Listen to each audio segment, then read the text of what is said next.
Savannah is an awesome place to be a runner.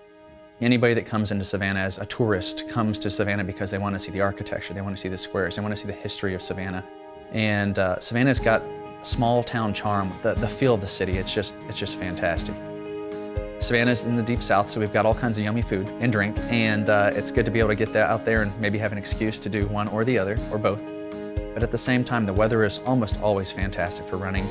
You've got a bunch of just fantastic, generous people in Savannah that are just looking to be a part of something, and why not let it be running in a healthy community.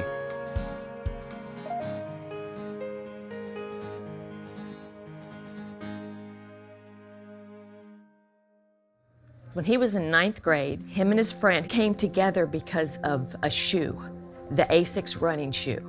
And they thought, wouldn't it be cool to be able to sell these one day? And so that's been his dream since 9th grade. My parents used to joke that, you know, he was the athletic one and I was the brainiac. So yeah, he's been an athlete since he was a tiny little kid. In elementary school, they called him the rabbit because he was so fast. So he always sort of got a reputation for being great, whatever he did. Robert worked in the running shoe industry in Austin, Texas for 9 years. So I knew he knew the business inside and out. So we looked around the United States and we found Fleet Feet, so we decided to do a franchise. We came here, he wanted to show me the city, and I saw Savannah, January of '01. The sun was shining, the trees were green. It's like, okay, yes, I can live in this city. From there was the start. We found this location, which is not the normal location for a running store because it's off the beaten path, but we knew we were a destination store. We opened up March of '02, and it's been a roller coaster ride ever since, but our roller coaster's been going up a lot of the times. When Robert got here, he really set out to make something of Savannah and make it just a booming running town. And when he got here, there were 4 races. Now we're probably closer to 44. Savannah's a beautiful town, so we try to host the races and have them come visit. It brings people to hotels, it brings people to restaurants.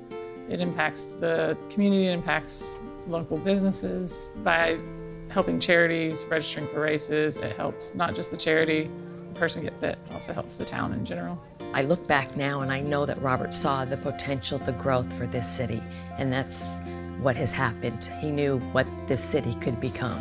Fleet Feet's effect on Savannah has transitioned the entire community from a laid-back, sleepy, somewhat unhealthy community to a running community, and has changed the health of the entire city. I feel like we've made a more aware Savannah of not only, getting outside to walk, getting outside to run, getting outside to exercise, but we've also made aware of the different charities that are just in town that need support. I remember him also talking about when he was dreaming up a store that he wanted somehow to connect the Susan G. Komen race and their efforts to the work that he did. That was, I think, the first race that he really had in his mind to get to Savannah. A Savannah Race for the Cure is important for Fleet Feet in many ways. It was actually one of Robert's babies. He loved that race. He did anything and everything he could for that race. His sister's a survivor. His mom passed away from breast cancer. What we do is we raise money for breast cancer education and outreach. And what's special about Komen is that all of the money we raise stays local. So what we say is what's raised here stays here. And specifically, 25% of the money that we raise goes to research and 75% goes to the programs in the community that we sponsor. This is a celebration of life. It's a camaraderie of women who have gone through just one of the most devastating diseases that you can go through.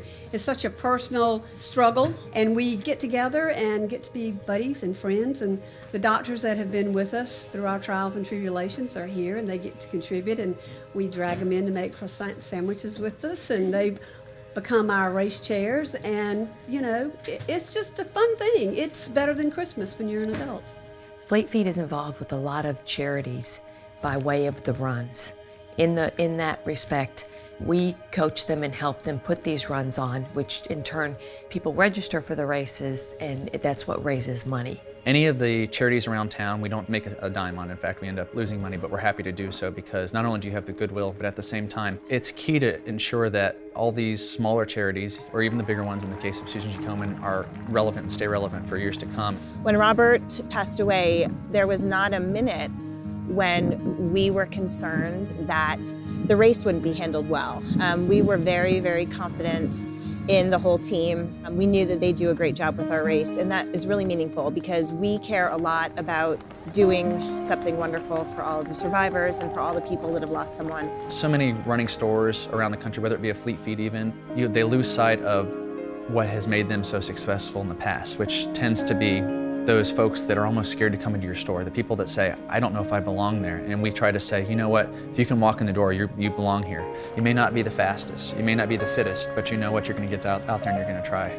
You're gonna work your butt off, and you know what, you're gonna feel better after the fact for doing so. We do have a unique Fleet Feet here. It's a family, and that's the way we like to treat it. It's a family of runners and people that like to be healthy and get out there and walk around the running trail, the Robert Espinoza running trail.